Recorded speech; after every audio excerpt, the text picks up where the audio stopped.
ভালো ম্যাম, আপনি কেমন আছেন? আলহামদুলিল্লাহ ভালো ম্যাম, আপনি কেমন আছেন? ভালো আছে আলহামদুলিল্লাহ।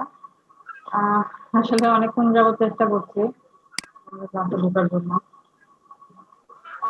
ম্যাম হেডফোনের জন্য না শব্দটা ক্লিয়ার আসে না, হেডফোন খুলে নিলে মনে হয় ম্যাম ভালো হবে আর কি, শব্দ শোনা যাবে। But আমি তোমাদের কথা খুব ভালো শুনতে পাই, মানে হেডফোন দিয়ে কথা বললে তোমাদের কি প্রবলেম হয় এটা আমাকে একটু শেয়ার করো। ম্যাম মানে হেডফোন নয়েজ থেকে হয়, মানে শব্দ শোনা যায় বাট নয়েজ থাকে এরকম। নয়েজ বেশি হয়। হ্যাঁ।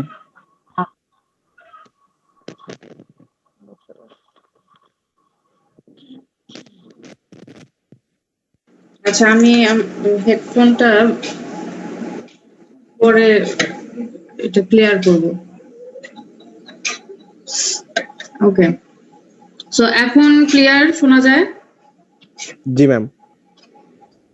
আচ্ছা, তো আজকে আমরা খুব বেশি ক্লাস নিব না, কারণ ডিপার্টমেন্টেও একটা মিটিং আছে। তো যত দ্রুত, অর্থাৎ তোমাদের অলরেডি আমি নোট দিয়ে দিয়েছিলাম, থাইমাস এবং টনসিল, ওই দুইটা নিয়ে আলোচনা করব, এবং নেক্সট ক্লাসে যখন আমরা ইউরিনারি সিস্টেম স্টার্ট করব তার আগে কিছু রিক্যাপ করব লিম্ফ্যাটিক সিস্টেমে। তো তখন যার যে প্রবলেম আছে সেটা নিয়ে আমি একটু ডিসকাস করব।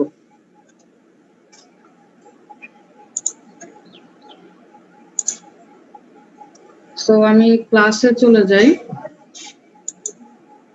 ম্যাম গত ক্লাস থেকে একটা কোশ্চেন আছে আমার একটা।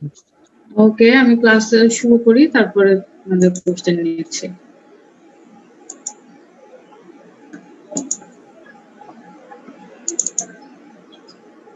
আচ্ছা, সো কি কোশ্চেন বলো? ম্যাম ওই তো বি লিম্ফোসাইট আর হচ্ছে টি লিম্ফোসাইট। বি লিম্ফোসাইটের ক্ষেত্রে ম্যাম দেখছিলাম এরকম যে বি লিম্ফোসাইটে যেগুলো ম্যাচিউর যেগুলো সেল আছে এগুলো হচ্ছে লিম্ফ নোডের বাইরে থাকে, আর টি লিম্ফোসাইটের ক্ষেত্রে ম্যাচিউর সেলগুলো লিম্ফ নোডের ভিতরে থাকে। ম্যাম এরকম কেন হচ্ছে? ম্যাম দুটাই যদি বাইরে থাকতো বা দুটাই যদি ভিতরে থাকতো তাহলে সমস্যা কি হইতো? লিম্ফ নোডে? হ্যাঁ ম্যাম। লিম্ফ্যাটিক সিস্টেমটা টোটালি হচ্ছে টি লিম্ফোসাইটের উপরে তৈরি, অর্থাৎ হিস্টোলজিক্যাল টোটাল স্ট্রাকচারটাই হচ্ছে টি লিম্ফোসাইটের উপরে। আর বি লিম্ফোসাইট যেটা অ্যান্টিবডি প্রডিউস করে, সেটা হচ্ছে এই জন্য লিম্ফ নোডের বাইরে থাকবে। আর মেইন যে হিস্টোলজিক্যাল স্ট্রাকচার, এইখানে আমরা টোটালি যে স্ট্রাকচারটা দেখবো হিস্টোলজিতে, সেটা সম্পূর্ণটাই থাকবে টি লিম্ফোসাইটের উপরে, অর্থাৎ আর বি লিম্ফোসাইটের কাজ আলাদা, অর্থাৎ অ্যান্টিবডি হিসাবে এটার ফাংশন আলাদা। তখন এটা অনেকটাই হচ্ছে এটাকে বলে ডিফিউজ লিম্ফোসাইট হিসাবে বাইরে থাকবে। ঠিক আছে, জি ম্যাম, এবং বুঝতে পারছি। আমরা নেক্সট ক্লাসে যখন আলোচনা করব এটা আরেকটু ক্লিয়ার হবে, যখন আমরা আলোচনা করব মিউকোজা অ্যাসোসিয়েটেড লিম্ফ্যাটিক টিস্যু। আমি জানি না তোমরা নাম শুনেছো কিনা। প্রথম দিন ক্লাসে হয়তো স্যার একটা ক্লাসিফিকেশন দেওয়ার কথা যে লিম্ফোসাইট বা লিম্ফ্যাটিক যে স্ট্রাকচার গুলো, অর্গান গুলো, এগুলো বিভিন্ন অর্গানের মধ্যে থাকতে পারে, স্ট্রাকচার হিসাবে, অথবা অর্গান হিসাবে থাকতে পারে। তো যেমন আমরা তোমরা ইলিয়াম পড়েছো তাই না, ডাইজেস্টিভ সিস্টেম থেকে? জি ম্যাম। ইলিয়ামের মধ্যে লিম্ফ্যাটিক নোডিউল হিসাবে থাকে, তো সেটাকে পেয়ার্স প্যাচেস বলে, নাম হয়তো শোনার কথা। তো এই পেয়ার্স প্যাচেস যেগুলো আছে সেগুলো এক ধরনের লিম্ফ্যাটিক নোডিউল। তো সেটার এক ধরনের কাজ, অর্থাৎ সেখানেও কিন্তু কিছু বি লিম্ফোসাইটের কিছু ফাংশন আছে। তো যখন আমি নেক্সট ক্লাসে পড়ানোর সময় তখন তুমি ওটা আর একটু ক্লিয়ার হতে পারবা। আচ্ছা ম্যাম। এখন আমি এই ক্লাসের পড়া শুরু করি। Let's start thymus. Thymus, first of all, thymus is a lymphoepithelial organ. What do you mean by lymphoepithelial organ? That is, consist of lymphatic tissue and also epithelial tissue. That's why this is called lymphoepithelial organ. So let's go to the picture. Here,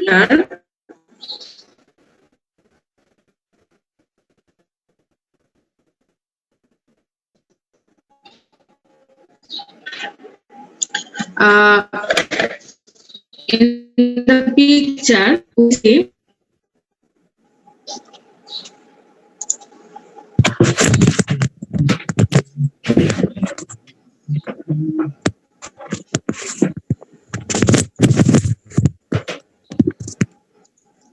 so this in the thymus, this area is the cortex, and this area is the medulla. This is the medulla and this is the cortex.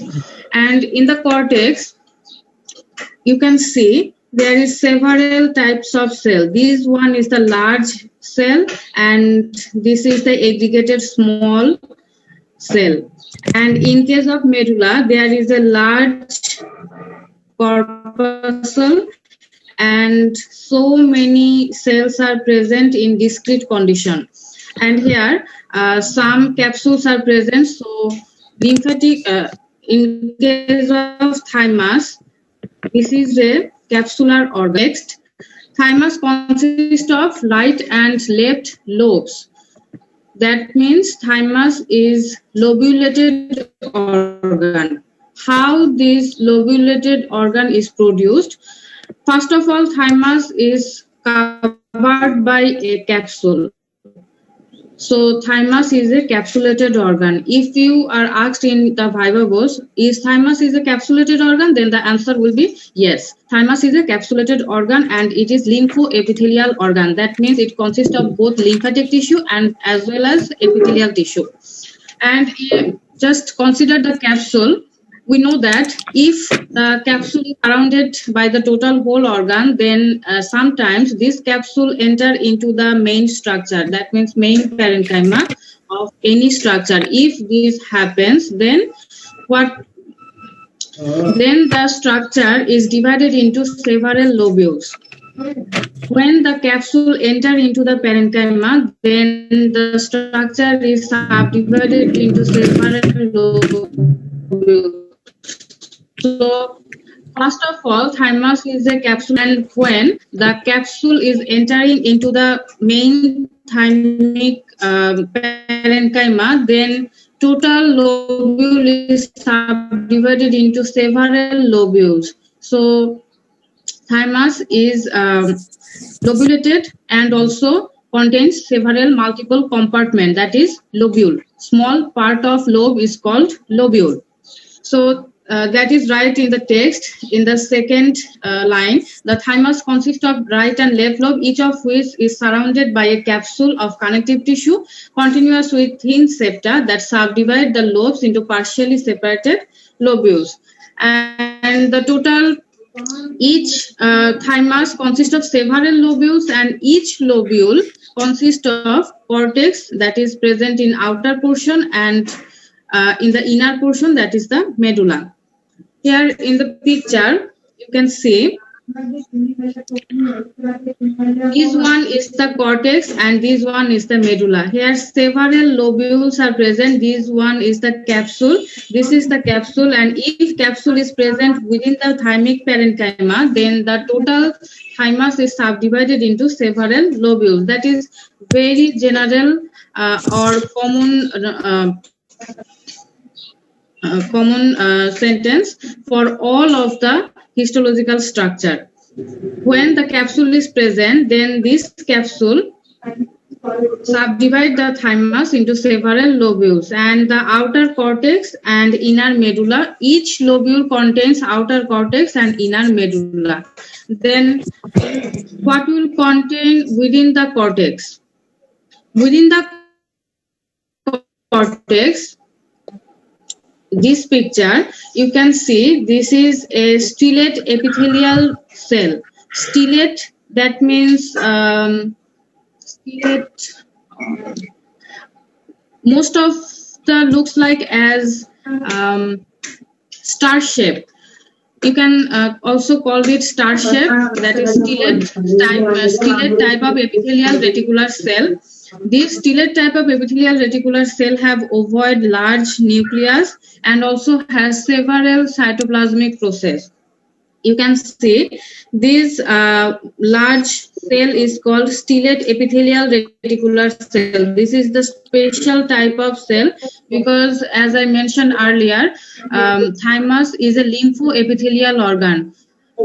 Except lymphocyte, there is also epithelial structure. This epithelial structure is called stellate epithelial reticular cell, and this is the epithelial reticular cell. This white large cell is called stellate epithelial reticular cell, and this cell has large ovoid nucleus and several cytoplasmic processes. Just look that several cytoplasmic processes. This is 1, 2, 3, 4, 5. 5 cytoplasmic process in this cell.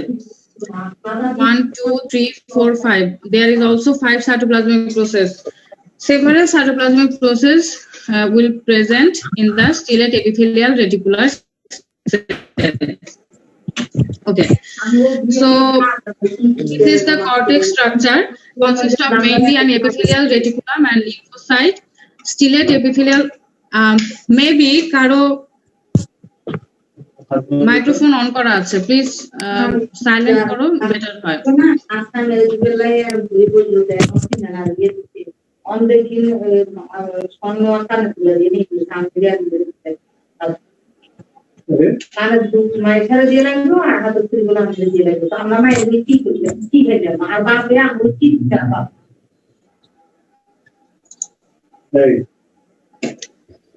আমার মনে হয় কারো microphone on করা আছে। Mahbubur Rahman, ID 1 to 5, please mute করো। Shahid Ahmed, ID 130, please mute করো।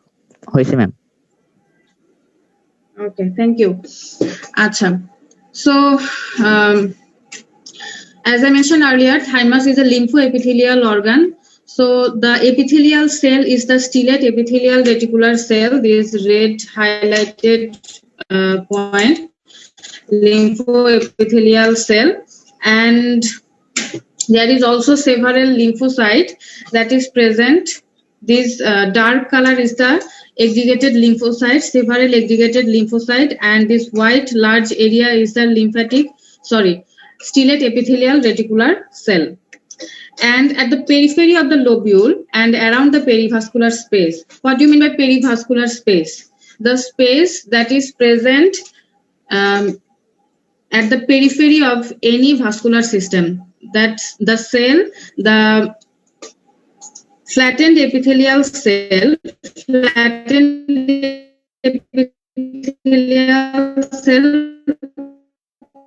present at the periphery of the several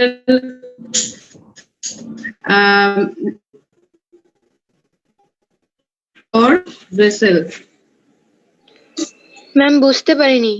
This is the flattened epithelial cell. This one is the flattened epithelial cell of the lobule. Okay. Flattened epithelial cell. Flattened epithelial cell. Let's go to the picture. This one is the flattened epithelial cell, অর্থাৎ flat squamous epithelial cell. Flat squamous epithelial cell that surround the total lobule. That means that this cell is present at the periphery of the total lobule. This one is the cortex, this one is the medulla. Here this total structure is present only one lobule. The schematic drawing of a portion of thymic lobule. That means this represent only one lobule. So in one lobule, that is the cortex and that is the medulla. Outer area is the cortex and inner area is the medulla. And this flattened epithelial cell surround the total thymic lobule. That is also present in the perivascular space. This area is the perivascular space. Here you can see this is the septal artery. This is one kind of artery. Septa means the trabeculae.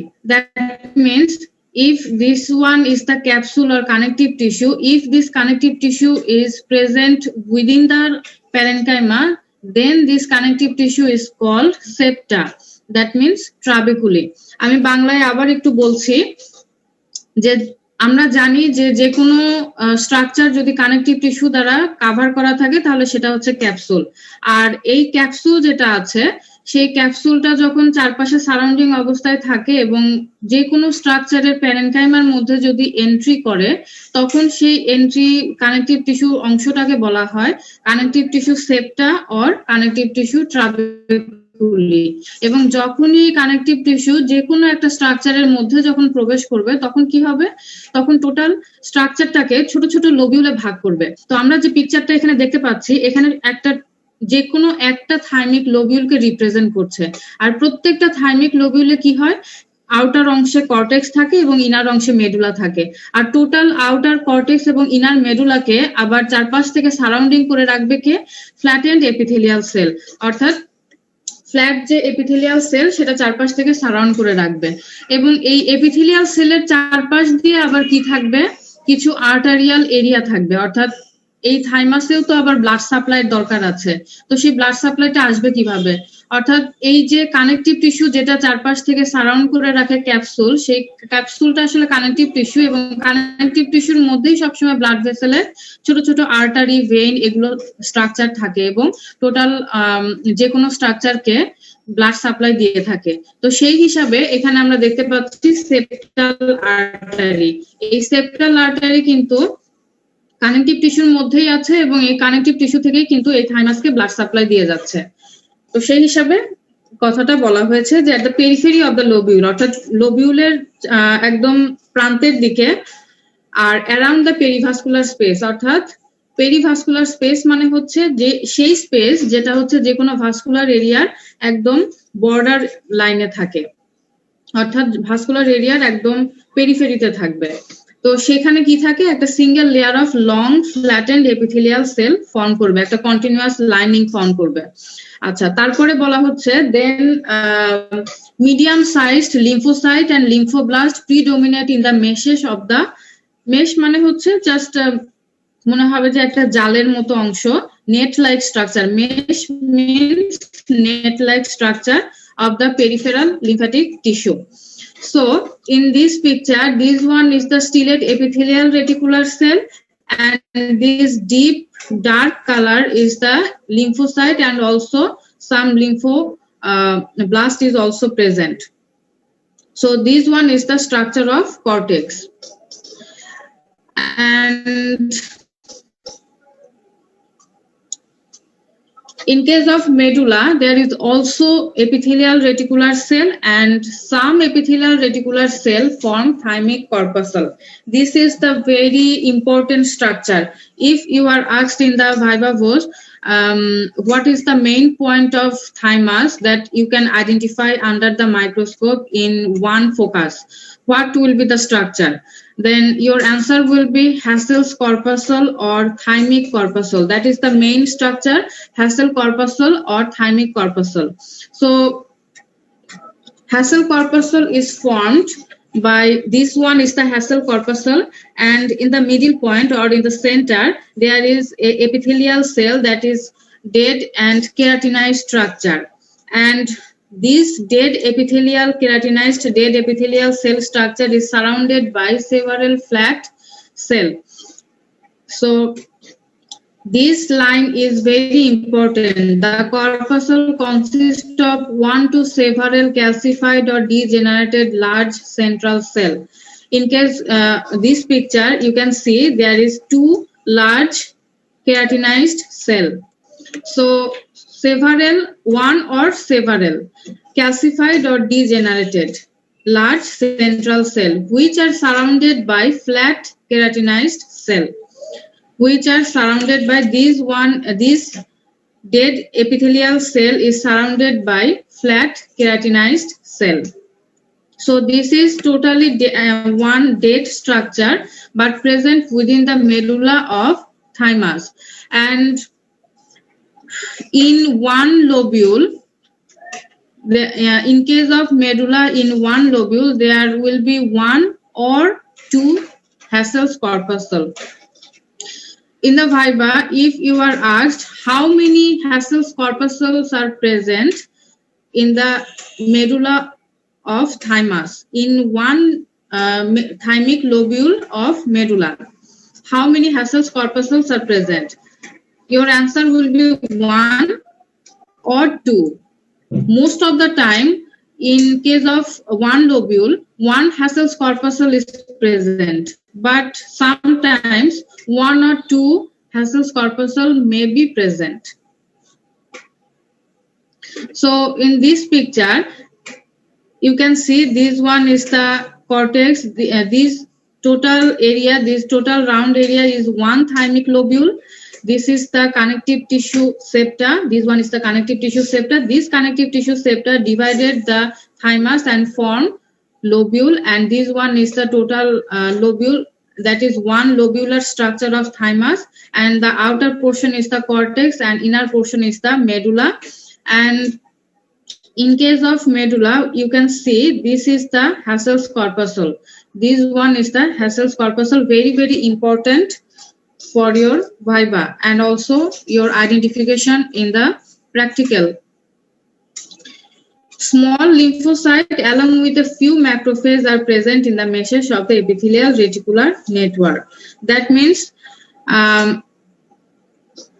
along with the Hassel's corpuscle, there is also several lymphocyte and also some macrophages are present in the medulla.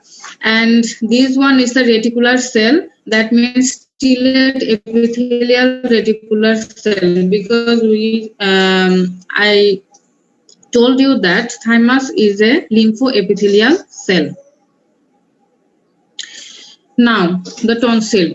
In the next class, I will discuss about the mucosa associated lymphatic tissue. That means the lymphatic tissue which is present within the mucosa of any histological structure, and depending on the location, mucosa associated lymphatic tissue we can named in several type of lymphatic tissue, mucosa associated lymphatic tissue.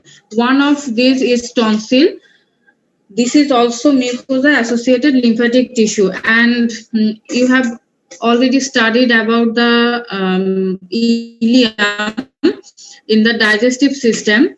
Ileum, within the ileum there is a Peyer's patches which is also mucosa associated lymphatic tissue, and that is very important.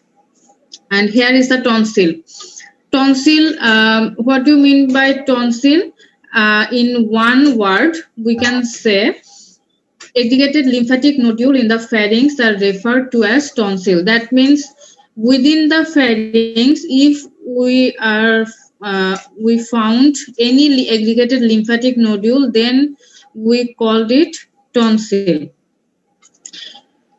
In case of pharynx, there is a lining epithelium, stratified squamous in case of oropharynx, and in case of nasopharynx, we can find pseudostratified columnar epithelium. In case of nasopharynx, we can find pseudostratified columnar epithelium, and oropharynx stratified squamous epithelium. This is the mucosa of epithelium. And beneath the epithelium, there is a aggregated lymphatic nodule that is called pharynx. Here is the picture. You can see this one is the stratified epithelial cell, that is non-keratinized stratified epithelial cell, and this is the tonsillar crypt. If this stratified epithelial cell is enter into the structure, then a folded area is present or folded area is formed. This folded area is called tonsillar fossulae. This folded area is called tonsillar fossulae or tonsillar. Tonsil have surface epithelial invagination. That means the structure, this is the epithelial structure. If this epithelial structure enter into the total pharyngeal area, then this is called tonsillar fossulae that continue as deep penetrating crypt. Also, this tonsillar fossulae, we can say this is tonsillar crypt. The easy name is tonsillar crypt, but not all of the tonsil contain tonsillar crypt. Only the lingual tonsil in horse, palatine tonsil in horse, warts and ruminant contain tonsillar crypt. So tonsil, two types of tonsils are present: tonsil with crypt and tonsil without crypt. So if you are asked in the viva voce, what do you mean by tonsil? Then you can say tonsil is the aggregated lymphatic nodule. We know that there are two types of lymphatic nodule. One is aggregated lymphatic nodule and another is diffuse lymphatic nodule. Sorry, discrete lymphatic nodule. Discrete means isolated. Discrete means isolated, that is present in hair and lymphatic nodule. And this one is the aggregated lymphatic nodule. And aggregated lymphatic nodule has also germinal center. This lightish area is the germinal center, and the periphery, this area is the mantle zone, and this contain T lymphocyte mainly, and the lymphocyte is mostly mature. So this is dark in color. As I mentioned earlier in the previous class, we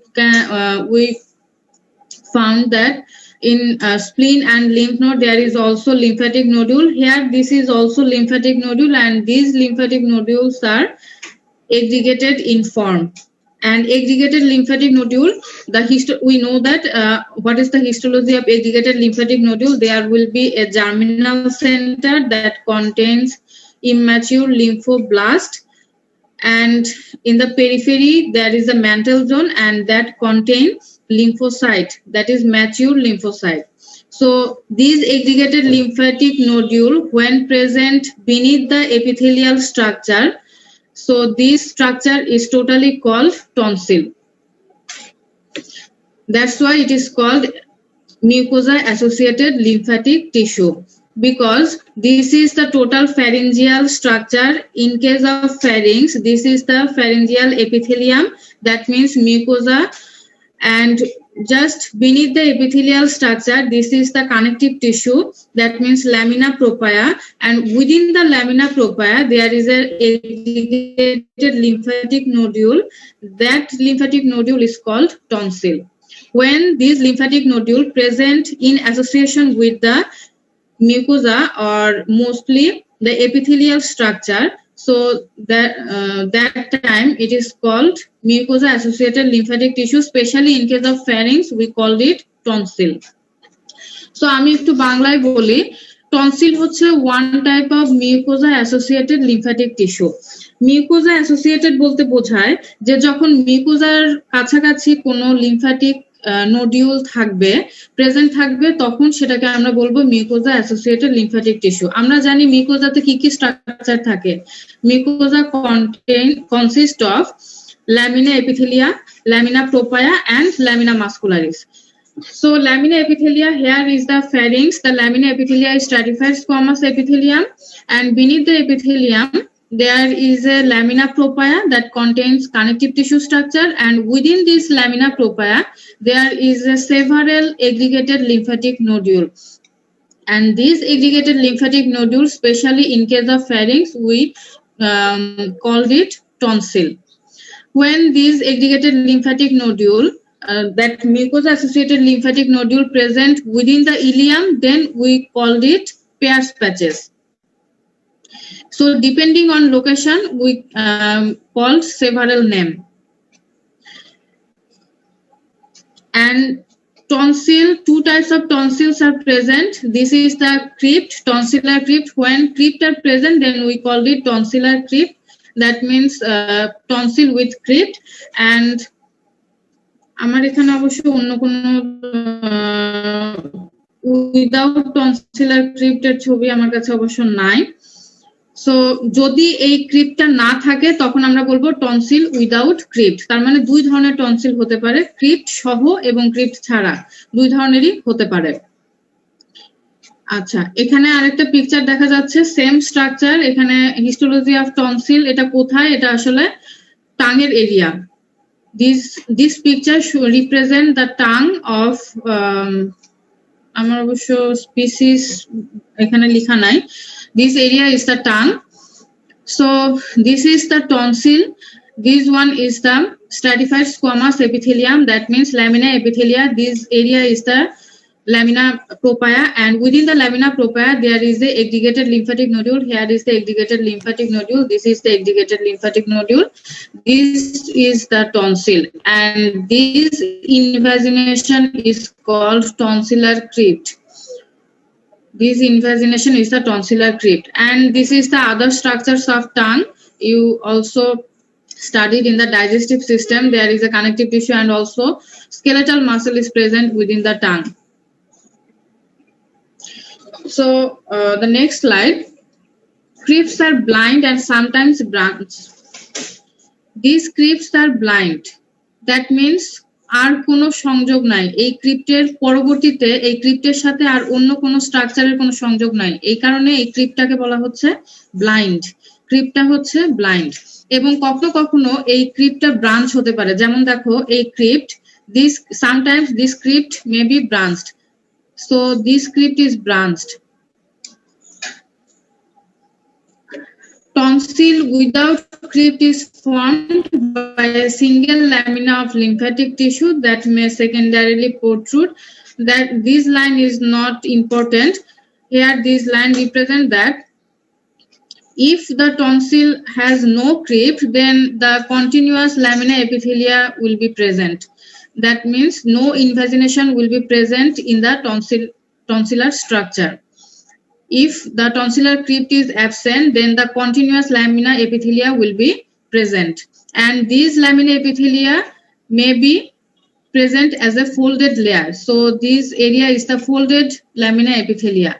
When the tonsillar crypt is absent, then the lamina epithelia may be sometimes folded. So this line represents this structure. Beneath the epithelium, diffuse lymphatic tissue with plasma cells surround the lymphatic nodule, which have a germinal center. As I mentioned earlier, the total tonsil consists of lymphatic nodule, several lymphatic nodules beneath the lamina epithelia, and we know the structure of lymphatic nodule, the common structure, that is germinal center in the middle, and the mantle zone, that is the mature lymphocyte present the periphery of the germinal center. The tonsil is separated from the surrounding tissue by a distinct connective tissue capsule. This is the very special structure for palatine tonsil of dog. If in case of palatine tonsil of dog, then the total tonsil will be surrounded by connective tissue capsule. But without this, tonsil is non-capsulated structure. So তোমাদের একটা question থাকলো যে যেহেতু তোমরা স্প্লিন, lymph node, thymus, tonsil এগুলো সম্বন্ধে already তোমরা একটা আইডিয়া পেয়ে গেছো, তাহলে আমাকে নেক্সট ক্লাসে আমি কোশ্চেন করব যে next time what are the lymphatic structures that contain capsule, or what are the capsulated lymphatic structure and what are the non-capsulated lymphatic structure. আমি কি বোঝাতে পারছি? নেক্সট ক্লাসে অবশ্যই নোট ডাউন করে নিয়ে আসবা যে কোন কোন লিম্ফ্যাটিক অর্গানগুলো ক্যাপসুলেটেড এবং কোন কোন লিম্ফ্যাটিক অর্গানগুলো নন ক্যাপসুলেটেড। তার মধ্যে আজকে আমরা একটা পড়লাম টনসিল, সেটা হচ্ছে নন ক্যাপসুলেটেড। নরমালি যখন ভাইবা বোর্ডে জিজ্ঞাসা করবে টনসিল কি ক্যাপসুলেটেড, তখন বলতে হয় না, টনসিল হচ্ছে নন ক্যাপসুলেটেড একটা লিম্ফ্যাটিক স্ট্রাকচার। টনসিল কোনো সেপারেট লিম্ফ্যাটিক অর্গান না। যেরকম আমরা স্প্লিন, থাইমাস এবং লিম্ফ নোডের ক্ষেত্রে পড়লাম, এগুলো কিন্তু আলাদা আলাদা এক একটা অর্গান, অর্থাৎ লিম্ফ্যাটিক অর্গান। আর টনসিল হচ্ছে একটা লিম্ফ্যাটিক টিস্যু বা লিম্ফ্যাটিক স্ট্রাকচার, যেটা অন্য একটা অর্গানের মধ্যে প্রেজেন্ট থাকবে। যেহেতু অন্য একটা অর্গানের মধ্যে স্ট্রাকচারটা প্রেজেন্ট থাকবে, সেহেতু এটা কখনোই ক্যাপসুলেটেড হবে না, কারণ যে স্ট্রাকচারের মধ্যে আছে সেই স্ট্রাকচারটা তো আর ক্যাপসুলেটেড না, সো সেই হিসাবে ক্যাপসুলেটেড থাকে না। তো সেক্ষেত্রে কোশ্চেন আসতে পারে যে তাহলে ডগের ক্ষেত্রে প্যালাটাইন টনসিলটা কেন ক্যাপসুলেটেড? সেক্ষেত্রে কি হয় দেখো, এখানে আমি পিকচারে দেখা যাচ্ছে নিচের দিকে হেমি ক্যাপসুল, অর্থাৎ ক্যাপসুলের মতো একটা স্ট্রাকচার তৈরি হয়। কিভাবে তৈরি হয় সেটা হচ্ছে যে আমরা বলেছি যে ল্যামিনা প্রোপায়ার মধ্যে লিম্ফ্যাটিক নোডিউলটা যেহেতু প্রেজেন্ট থাকে, তো ল্যামিনা প্রোপায়ারটা কি দ্বারা তৈরি? কানেকটিভ টিস্যু দ্বারা তৈরি। এই কানেকটিভ টিস্যুটার পরবর্তী অংশটাই হচ্ছে কি হবে? ল্যামিনা মাসকুলারিস। তো ল্যামিনা মাসকুলারিস শুরু হওয়ার আগে ল্যামিনা প্রোপায়ার যে লাস্টের অংশটা, সেই অংশটা সামটাইমস এই প্যালাটাইন টনসিল অফ ডগের ক্ষেত্রে একটু হার্ড একটা ক্যাপসুলের মতো স্ট্রাকচার তৈরি করে। তো সেই হিসাবে তখন এটাকে দেখে মনে হয় যে ক্যাপসুলের মতো, বাটসুল, দ্যাট মিনস ক্যাপসুলের মতো দেখতে মনে হয়। ঠিক আছে, তো এটা হচ্ছে exception in case of dog, but not for all tonsil structure in any animal. So that's it. That এই is অংশটুকু the reference that কোনটা? ম্যাম ওই যে ডগের প্যালাটাইন টনসিলের আচ্ছা, ডগের প্যালাটাইন টনসিলের ক্ষেত্রে জাস্ট এখানে একটু খেয়াল করে দেখো, আমি এই জন্য এই স্ট্রাকচারটা নিয়ে এসেছি। দেখো এখানে আমরা জানি যে টনসিল কি? Mucosa associated lymphatic tissue. আমরা জানি মিউকোজার মধ্যে কি আছে, এটা হচ্ছে দেখো ল্যামিনা এপিথেলিয়া। এই ল্যামিনা এপিথেলিয়া ভাঁজ হয়ে টনসিলার ক্রিপ্ট তৈরি করেছে। আর এই যে এই হালকা এরিয়াটা, এটা হচ্ছে ল্যামিনা প্রোপায়া। এই ল্যামিনা প্রোপায়াটা কি দ্বারা তৈরি? কানেকটিভ টিস্যু দ্বারা তৈরি। আর এই কানেকটিভ টিস্যুর মধ্যেই দেখো মনে হচ্ছে যে এগ্রিগেটেড যে লিম্ফ্যাটিক নোডিউল, এগুলোই আসলে টনসিল, এবং এগুলো মনে হচ্ছে যে কানেকটিভ টিস্যুর মধ্যে ভাসছে, এরকম মনে হয়। আচ্ছা, তারপরে এই যে কানেকটিভ টিস্যুটা যে শেষ হয়ে গেল, এই কানেকটিভ টিস্যুর পরবর্তীতে শুরু হবে হচ্ছে ল্যামিনা মাসকুলারিস। তো যখন ল্যামিনা মাসকুলারিস শুরু হবে, এই ল্যামিনা মাসকুলারিস শুরু হওয়ার আগে দেখো এখানে বলা, আইডেন্টিফিকেশনে বলা আছে হেমি ক্যাপসুল। হেমি ক্যাপসুল মানে হচ্ছে ক্যাপসুলার লাইক স্ট্রাকচার মনে হবে, বাট এটা কিন্তু ফুল কোনো ক্যাপসুলার স্ট্রাকচার না। তো এই যে ক্যাপসুলার যে স্ট্রাকচারটা মনে হচ্ছে, এটা কেন? এটা হচ্ছে in case of dog's palatine tonsil, these lamina propria connective tissue form a capsular-like structure, hard capsular-like structure. This is a modified form of connective tissue, and this connective tissue looks like as a hemicapsule. অর্থাৎ এই connective টিস্যুটা দেখে মনে হবে অনেকটাই ক্যাপসুলের মতো, মনে হচ্ছে যে টনসিলটাকে চারপাশ থেকে ক্যাপসুলের মতো ঘিরে রেখেছে। একটু হার্ড মডিফাইড হয়ে যায় এবং মনে হয় যে টনসিলটাকে চারপাশ থেকে ঘিরে রাখে, এবং এই কারণে এটাকে বলা হচ্ছে যে ডগের প্যালাটাইন টনসিলটা সামটাইমস মনে হয় যে এটা ক্যাপসুলেটেড স্ট্রাকচার, বাট আসলে এটা হচ্ছে হেমি ক্যাপসুল, অর্থাৎ ক্যাপসুলের মতো একটা স্ট্রাকচার তৈরি করে, but not true capsule like structure. Because tonsil, দেখো tonsil, most of the tonsillar structure is present in different organ. So tonsil is not a single organ. Tonsil is a lymphatic tissue or lymphatic structure present in any organ. For example, this is pharynx. This is the organ of digestive system. Within the pharynx, if we found tonsil, if we found any lymphatic nodule, then we called it tonsil. যদি আমরা ফ্যারিংসের মধ্যে কোনো lymphatic nodule পাই, তাহলে সেটাকে আমরা বলছি tonsil. সেরকম ইলিয়ামের মধ্যে যদি আমরা কোনো লিম্ফ্যাটিক নোডিউল পাই, তাহলে সেটাকে আমরা বলবো পেয়ার্স প্যাচেস, এরকম। অর্থাৎ বিভিন্ন অর্গানে যখন আমরা বিভিন্ন লিম্ফ্যাটিক নোডিউল পাবো, তখন এই সকল নোডিউলকে আমরা বিভিন্ন নাম দিয়ে থাকি। তার মধ্যে আজকে আমরা একটা পড়লাম হচ্ছে টনসিল। আমরা ডাইজেস্টিভ সিস্টেমে পড়েছি পেয়ার্স প্যাচেস। তোমরা কি পেয়ার্স প্যাচেস পড়েছো ডাইজেস্টিভ সিস্টেমে? জি ম্যাম, নাম শুনেছি। নাম শুনেছো? কোন স্ট্রাকচার ডিটেইলসে পড়েছো? ম্যাম অ্যানাটমি ক্লাসে পড়েছি মনে হয়। অ্যানাটমি ক্লাসে হিস্টোলজি ডিটেইলস কিভাবে পড়বা?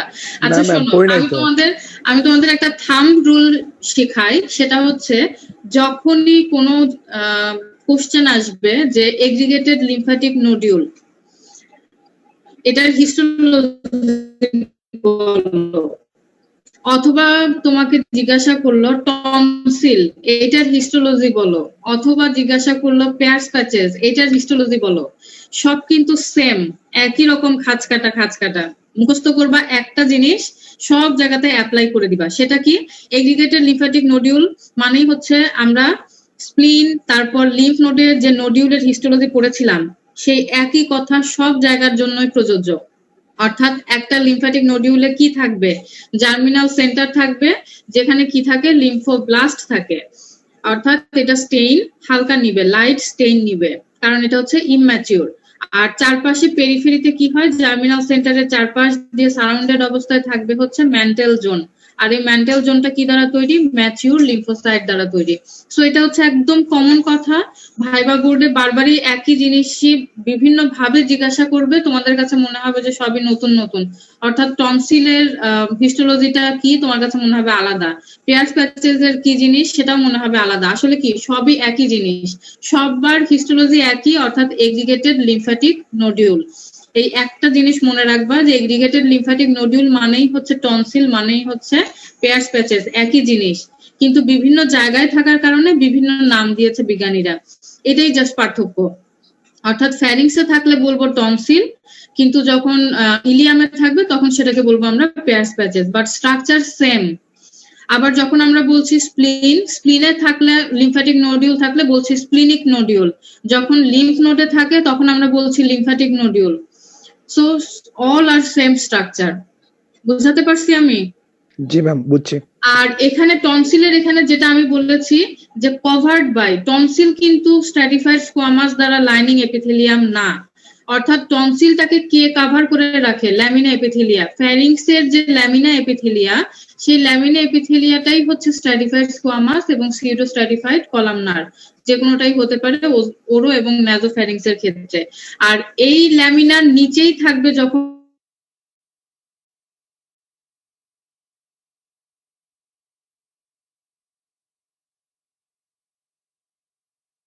যে ল্যামিনা এপিথেলিয়া, সেই ল্যামিনা এপিথেলিয়ার নিচে যে লিম্ফ্যাটিক নোডিউল থাকবে তখন সেটাকে আমরা বলছি টনসিল। এই সেম আমরা একটু মনে করে দেখি, ইলিয়ামে লিম্ফ্যাটিক ল্যামিনা এপিথেলিয়া কি ছিল, কেউ একজন বলো। ইলিয়ামের ল্যামিনা এপিথেলিয়া কি ছিল?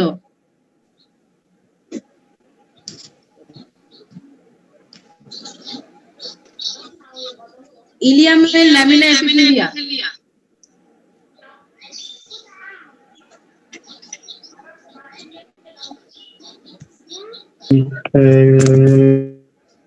Stratified squamous epithelium ma'am. আরেকটা জিনিস মনে রাখবো আমরা, যখন কোনো স্ট্রাকচার ইন্টারনালি কোনো স্ট্রাকচার থাকবে তখন কিন্তু আসলে খুব প্রেসার, যে জায়গাতে সবচেয়ে বেশি প্রেসার পড়বে সেই জায়গাগুলো সবসময় স্ট্র্যাটিফাইড হয়। যেমন স্টমাকে খাবারের অনেক বেশি প্রেসার পড়ে, তখন সেটা হয়ে যায় স্ট্র্যাটিফাইড স্কোয়ামাস এপিথেলিয়াম। কিন্তু যখন আমরা ইলিয়াম বা ইন্টেস্টাইনের কাছে আসবো তখন সেটা আসলে কি, ফাংশনটার উপর ডিপেন্ড করে কিন্তু এপিথেলিয়াম হয়। এটা আমাদের মাথায় রাখতে হবে, তাহলে মুখস্থ করাটা খুব ইজি হবে। অর্থাৎ যখন আমরা ইন্টেস্টাইনের ক্ষেত্রে আসব তখন এটার কাজ কি, অ্যাবজর্পশন করা এবং সিক্রেশন করা। তখন কি হবে, সিম্পল কলামনার এপিথেলিয়াম, কারণ কলামনার সেলগুলো কি হয়, অ্যাবজর্ব করতে পারে এবং সিক্রেশন করতে পারে। সো যে কোনো ইন্টেস্টাইনের স্ট্রাকচারের ক্ষেত্রে কমন স্ট্রাকচার হচ্ছে সিম্পল কলামনার এপিথেলিয়াম। সো যদি আমরা ইলিয়ামের ক্ষেত্রে যাই তাহলে এই লাইনিং এপিথেলিয়ামটা কি হবে, সিম্পল কলামনার এপিথেলিয়াম। অর্থাৎ এখানে এই যে ফ্যারিংসে যেটা দেখতে পাচ্ছি তার বদলে হবে সিম্পল কলামনার এপিথেলিয়াম। আর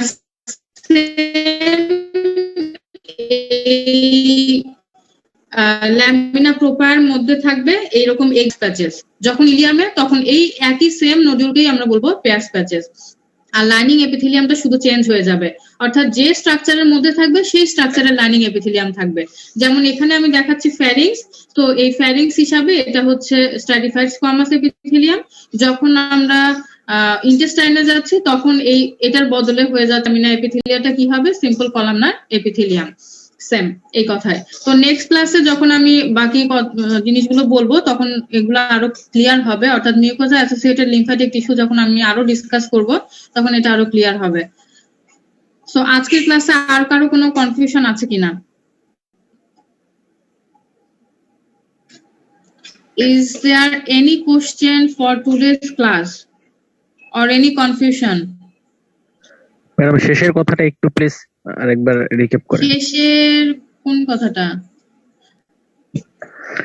ইন্টারনাল অর্গানে আমি নেক্সট ক্লাসে মিউকোজা অ্যাসোসিয়েটেড লিম্ফ্যাটিক টিস্যু যখন আরো ডিটেইলসে পড়াবো, আজকে শুধু একটা পড়ালাম টনসিল, আর যখন আমি আরো ডিটেইলসে পড়াবো অন্যান্য কি কি মিউকোজা অ্যাসোসিয়েটেড লিম্ফ্যাটিক টিস্যু আছে, অর্থাৎ মিউকোজার নিচে এরকম আরো কি কি টিস্যু আছে লিম্ফ্যাটিক টিস্যু, তখন আরেকটু ডিটেইলসে পড়ালে ক্লিয়ার হয়ে যাবে। এটা বলেছি। এটা কি মানে আর অন্য কিছু? মানে বলতেছিলাম স্টমাক, তারপরে ইন্টেস্টাইন আসলে স্ট্রাটিফাইড এবং স্টমাকের ক্ষেত্রে বলেছি যে স্টমাকে অনেক বেশি প্রেসার পড়ে, রুমিনেন্টের ক্ষেত্রে স্টমাকের কাজ অনেক বেশি থাকে। এই জন্য রুমিনেন্টের ক্ষেত্রে কি হয় যে ফোর স্টমাক, অর্থাৎ যেহেতু 4টা কম্পার্টমেন্ট, ফোর স্টমাকের ক্ষেত্রে ফোর মানে সামনের দিকের যে অংশটা, অর্থাৎ রুমেন, রেটিকুলাম, ওমাজাম, এগুলোতে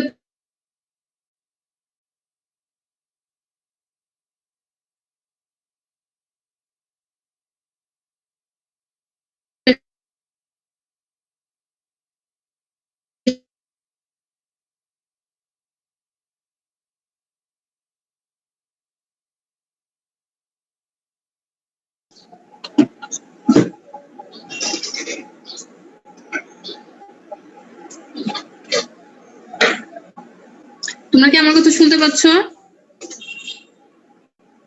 জি ম্যাম, শোনা যাচ্ছে। ওকে, তো আমি যেটা বলছিলাম যে যেহেতু রুমিনেন্টের স্টমাকের ক্ষেত্রে প্রথম 3টা কম্পার্টমেন্টে অনেক বেশি প্রেসার পড়ে, এই জন্য কি হয় এই কম্পার্টমেন্ট গুলোতে stratified squamous epithelial tissue present থাকবে। যে কোনো জায়গাতে খেয়াল রাখবা যে যে জায়গায় প্রেসার যত বেশি পড়বে সেই জায়গাতে টিস্যুর স্ট্রাকচার গুলো অনেক বেশি স্ট্রং হতে হবে, অর্থাৎ লেয়ার গুলো যত বেশি হবে তত বেশি কাজ করতে পারবে। সেই হিসাবে কি হয়, স্ট্র্যাটিফাইড মানে কি অনেকগুলো লেয়ারে থাকে, স্ট্র্যাটিফাইড স্কোয়ামাস এপিথেলিয়াম থাকবে। আবার যখন আমি ইন্টেস্টাইনে যাব, ইন্টেস্টাইনের ফাংশন কি, অ্যাবজর্পশন করবে এবং কিছু ফ্লুইড সিক্রেশন করবে, তা না হলে কি লুব্রিকেটেড হবে না। তো যা ডাইজেশন হচ্ছে সেটা যদি সবই অ্যাবজর্ব করে ফেলে তাহলে কি হবে, কনস্টিপেশন হয়ে যাবে। তো সেই হিসেবে কি হয়, লুব্রিকেট করার জন্য কি করবে, এপিথেলিয়াম গুলো থেকে অনেক বেশি ফ্লুইড সিক্রেশন হবে। আর এগুলোর কাজ কে করবে, simple columnar epithelium. So simple columnar epithelium এগুলো তো আসলে তোমাদের এই যে গত সেমিস্টারের জেনারেল হিস্টোলজিতে পড়ার কথা, যে কোন টিস্যুর কাজগুলো কি, স্ট্র্যাটিফাইড স্কোয়ামাস কি কাজ করে, স্ট্র্যাটিফাইড কলামনার বা সিম্পল কলামনার গুলো কি কাজ করে, অর্থাৎ যার কাজ যেরকম সেই অনুযায়ী সেই অর্গানে সেভাবেই স্ট্রাকচার গুলো প্রেজেন্ট থাকবে। ঠিক আছে, যেরকম ফ্যারিংস এর ক্ষেত্রে আমরা যখন খাবার নিচ্ছি বা আমরা রেসপিরেটরি সিস্টেমেরও অংশ ফ্যারিংস, তো ফ্যারিংসেও কিন্তু অনেক প্রেসার পড়ে, সেই হিসাবে ফ্যারিংসে কি হয়, স্ট্র্যাটিফাইড স্কোয়ামাস এপিথেলিয়াম প্রেজেন্ট থাকবে। এই জন্য ডাইজেস্টিভ সিস্টেমের উপরের পার্টের যে অংশগুলো আছে সবই হয় স্ট্র্যাটিফাইড স্কোয়ামাস এপিথেলিয়াম, কারণ এখানে প্রচুর পরিমাণে খাবারের যে প্রেসারটা আছে সেটা লোড নিতে হয়। আর এই লোড নেওয়ার জন্য অনেক লেয়ারের স্ট্রাকচার না থাকলে কি হবে, আস্তে আস্তে এপিথেলিয়াম গুলো ক্ষয় হতে থাকবে। যদি স্ট্র্যাটিফাইড থাকে তাহলে ক্ষয়ের পরিমাণটা কম হবে। ঠিক আছে, সেই হিসাবে স্ট্র্যাটিফাইড স্কোয়ামাস প্রেজেন্ট থাকে। তো এটা যখন তোমার মাথায় থাকবে তখন তোমার মুখস্থ করাটা খুব ইজি হবে, যে কার ফাংশন, কোন স্ট্রাকচারের ফাংশন কেমন, সেই অনুযায়ী এপিথেলিয়াম গুলো তোমার মাথায় থাকবে। ঠিক আছে, এটাই বলতে চেয়েছিলাম। ম্যাম টনসিলার ক্রিপ্টে হর্স ও রুমিনেন্ট নিয়ে কিছু একটা বলেছিলেন। আমি বলেছি যে হর্সের এবং রুমিনেন্টের স্পেশালি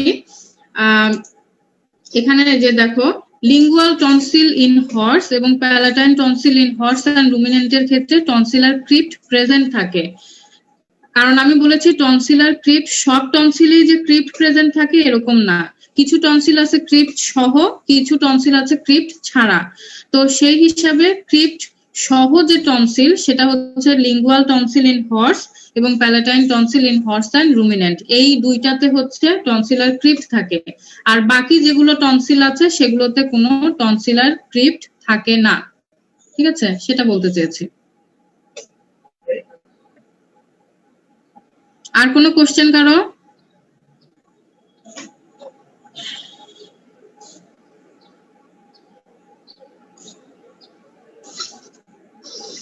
আর কারো কোনো কোশ্চেন আছে?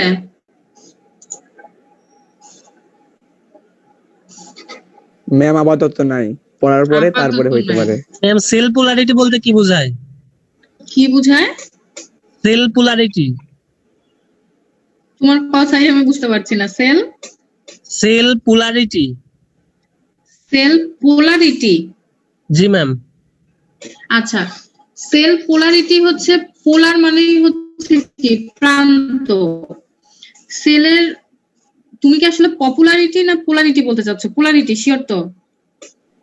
জি ম্যাম, পোলারিটি। আচ্ছা, যে কোনো একটা প্রান্তের দিকে যখন সেলের এগ্রিগেশনটা বেশি হবে তখন সেটাকে সেল পোলারিটি বলা হয়। ঠিক আছে, যে কোনো একটা প্রান্তের দিকে, অর্থাৎ পোল আমরা জানি যে নর্থ পোল সাউথ পোল এরকম আছে না, ঠিক সেরকমই মনে করো যে কোনো একটা অর্গান, সেই অর্গানের মধ্যে মনে করো যে হয়তো আউটার জোন বা ইনার জোন এরকম কোনো একটা জোনের মধ্যে যদি যে কোনো একটা পোলের দিকে যদি সেলের এগ্রিগেশনটা বেশি হয়, বা সেল মনে করো যে কোনো একটা স্ট্রাকচার আমি বোঝাতে চাচ্ছি যে এই পোলের দিকে এপিথেলিয়াল টিস্যুর সংখ্যাটা বেশি বা এই পোলের দিকে লিম্ফ্যাটিক নোডিউলের সংখ্যাটা বেশি, তখন সেটা বোঝানোর জন্য সেল পোলারিটি শব্দটা ইউজ করা হয়। জি ম্যাম, বুঝতে পারছি। আচ্ছা, আর কোনো কিছু? ম্যাডাম বেসিক একটা কোশ্চেন ছিল, সেটা আসলে বলো। কতটা কোশ্চেনটা করা যৌক্তিক হবে। ম্যাডাম এই যে লিম্ফ্যাটিক নোডিউল আর হলে যে লিম্ফ্যাটিক টিস্যু আমরা বলছি, এর মধ্যে কেমন জানি আমি একটু মানে গুলাই ফেলছি বারবার করে, একটু প্লিজ ক্লিয়ার করে দিতে পারবেন? এই কোশ্চেনটা আসলে টোটাল লিম্ফ্যাটিক সিস্টেম পড়ার পরে এই কোশ্চেনটা আসবে, এটাই স্বাভাবিক। এখন তোমার অ্যান্সার হচ্ছে লিম্ফ নোড, এটা হচ্ছে একটা সিঙ্গেল স্ট্রাকচার। কার স্ট্রাকচার? লিম্ফ্যাটিক সিস্টেমের স্ট্রাকচার। লিম্ফ্যাটিক সিস্টেমের একটা সিঙ্গেল স্ট্রাকচার, সিঙ্গেল একটা অর্গান হচ্ছে লিম্ফ নোড। আর লিম্ফ্যাটিক টিস্যু বলতে কি বোঝায়? লিম্ফ্যাটিক টিস্যু মানে হচ্ছে অনেকগুলো সেলের সমন্বয়ে একটা টিস্যু তৈরি হয়। আর লিম্ফ্যাটিক টিস্যুর মধ্যে মোস্ট অফ দ্য টাইম কি থাকবে? যেহেতু আমরা লিম্ফ্যাটিক সিস্টেম পড়ছি, তাহলে অবশ্যই কি থাকবে? লিম্ফোসাইট থাকবে, অর্থাৎ লিম্ফোসাইট গুলো প্রেজেন্ট থাকবে, সেটা ম্যাচিউর অথবা ইনম্যাচিউর যে কোনো পর্যায়ে থাকতে পারে। ঠিক আছে, লিম্ফোসাইট হচ্ছে মেইন স্ট্রাকচার। এই লিম্ফোসাইটের মেইন স্ট্রাকচার দিয়ে যখন কোনো টিস্যু তৈরি হবে তখন সেটাকে আমরা বলছি লিম্ফ্যাটিক টিস্যু। আর লিম্ফ নোড হচ্ছে একটা সিঙ্গেল একটা অর্গান, যেটা কার অর্গান? লিম্ফ্যাটিক সিস্টেমের অর্গান। আর এই লিম্ফ নোডটা কি দ্বারা তৈরি? অসংখ্য লিম্ফ্যাটিক টিস্যু দ্বারা তৈরি। ঠিক আছে, লিম্ফ্যাটিক টিস্যু মানে কি? লিম্ফ্যাটিক সেল দ্বারা তৈরি। তার মানে ওই যে আমরা পড়েছি না, সব খার নাম বা সব ক্ষারক, এরকম একটা কথা ছিল না, ঠিক ওই রকম বিষয়টা, যে লিম্ফ্যাটিক টিস্যু হচ্ছে টোটাল একটা কোর, একটা সেলুলার স্ট্রাকচার, যেটা কার মধ্যে থাকবে? যে কোনো লিম্ফ্যাটিক অর্গানের মধ্যে থাকবে। সেই লিম্ফ্যাটিক অর্গান হতে পারে either স্প্লিন or lymph node or thymus, যে কোনো লিম্ফ্যাটিক অর্গানের মধ্যেই লিম্ফ্যাটিক টিস্যু প্রেজেন্ট থাকবে। আর লিম্ফ্যাটিক টিস্যু প্রেজেন্ট না থাকলে তো সেটাকে লিম্ফ্যাটিক অর্গানই বলতে পারবো না আমরা। আমি কি বোঝাতে পারছি এখন? Yes, ma'am.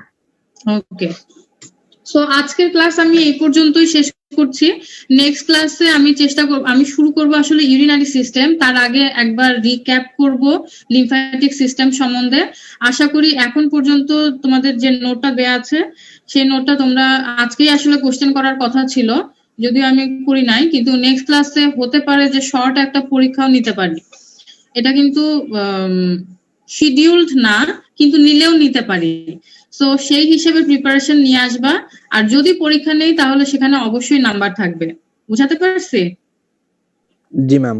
সো সেই সমস্যা নাই অনুযায়ী ম্যাম। প্রিপারেশন নিয়ে আসবা। লিম্ফ্যাটিক সিস্টেমের আমি যতটুকু পড়িয়েছি সেইটার নোটও তোমাদের দেওয়া আছে, সেটার উপরে একটা শর্ট প্রিপারেশন নিয়ে আসবা। যদি কোশ্চেন করি তাহলে যাতে সেটার পরীক্ষা সাথে সাথেই ওখানে পরীক্ষা দিতে পারো। হতে পারে সেটা ভাইবা রিলেটেড কোশ্চেন করেই পরীক্ষা নিতে পারি, অথবা শর্ট আকারে যে মাল্টিপল চয়েস বা এরকম কোন ফিলিং দ্য গ্যাপস এরকম কোনো কিছু দিয়েও কোশ্চেন করতে পারি। তো অবশ্যই প্রিপেয়ার হয়ে আসবা সবাই। ওকে, সো আজকের ক্লাস এখানেই শেষ করছি আমি। ম্যাডাম প্লিজ একটা কোশ্চেন নেবেন বলো, একটু? বলো। তাহলে লিম্ফ্যাটিক নোডিউলকে এটা তো আমরা লিম্ফ্যাটিক সেলও বলতে পারি। হ্যাঁ, অবশ্যই লিম্ফ্যাটিক সেল বলতে পারি, কিন্তু নোডিউল আমরা কখন বলছি? নোডিউল বলছি তখন এই তখনই জার্মিনাল সেন্টারটা থাকবে আর হলো ম্যান্টেল জোনটা থাকবে Yes. বিশেষভাবে। ইয়েস, অর্থাৎ এটা হচ্ছে এগ্রিগেটেড লিম্ফ্যাটিক নোডিউলের ক্ষেত্রে, এগ্রিগেটেড লিম্ফ্যাটিক নোডিউলের ক্ষেত্রে। কিন্তু যখন আবার এই নোডিউল আকারে যখন এগ্রিগেটেড অবস্থায় না থাকবে, তখন সেটাকে আবার আমরা বলছি ডিসক্রিট বা আইসোলেটেড লিম্ফ্যাটিক নোডিউল। ঠিক আছে, এগুলো যখন সিঙ্গেল সিঙ্গেল একটা একটা করে লিম্ফোসাইট থাকবে ছড়ানো ছিটানো অবস্থায় বিভিন্ন জায়গাতে, তখন সেটাকে আবার আমরা বলছি আইসোলেটেড লিম্ফ্যাটিক নোডিউল। ঠিক আছে, এটাই।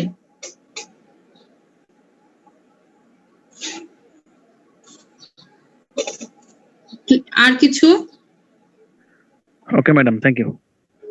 ওকে, আর পরে আসবা তাহলে আরো একটু বেশি কোশ্চেন অ্যারাইজ হবে। আমি নেক্সট ক্লাসে সময় নিয়ে সবগুলো কোশ্চেনেরই আনসার দেওয়ার চেষ্টা করব। আজকে আসলে আরো ক্লাস নেওয়া যেত, বাট আমি একটু সংক্ষিপ্ত করছি কারণ ডিপার্টমেন্টে একটা মিটিং আছে, তো সেই হিসাবে আজকের ক্লাসটা আমি এমনিতেই একটু কম সময়ের জন্য নিচ্ছি। তো নেক্সট ক্লাসে ইনশাআল্লাহ সলভ করার চেষ্টা করব। ঠিক আছে, ওকে।